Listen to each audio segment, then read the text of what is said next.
Hey guys, it's Josh Sutton here with Dalton & Company Realtors. Today I wanted to talk to you a little about expenses to expect when buying a home. A lot of times you see these advertisements where it says, hey, buy a home, 0% down. Well, that is true, but there are still expenses to expect, and I wanted to walk through those so you don't have any surprises. When I bought my first house and I was using a realtor, I didn't really know all the expenses, and I felt like people were just saying, hey, write a check here, write a check here. And there's nothing worse than surprises, a surprise cost at the end of the day. So if you're getting one of those 0% down loans, a lot of times you can get the seller to pay your closing costs. Now your closing costs can be anywhere from $3,000 to $6,000, $7,000, depending upon your lender's origination fees, depending upon things like prorated taxes, insurance, attorney fees, appraisal fees. So there's a lot of fees involved that can end up to thousands of dollars. Now, if you get the sellers to pay for those, just remember that some of those you have to pay for up front and then you get refunded for.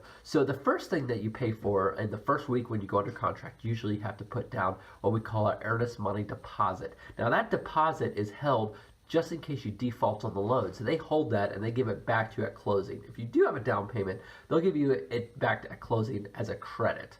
The next thing you usually have to spend money on is appraisal. There's two main types. You got the standard appraisal, and then if you do it a commercial property, they got commercial appraisals.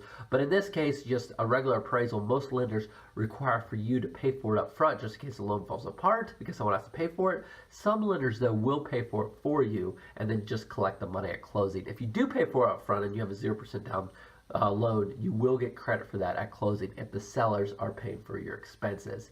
Also, we have the home inspection that you pay for. Now, the home inspection, again, you can get a standard inspection that covers pretty much everything. Also, you can add on something like radon or other inspections to it. Now, that is a buyer's expense, so depending on where you are in the country, those expenses can vary. In this area, it's usually around $300 or $400 to get a general home inspection.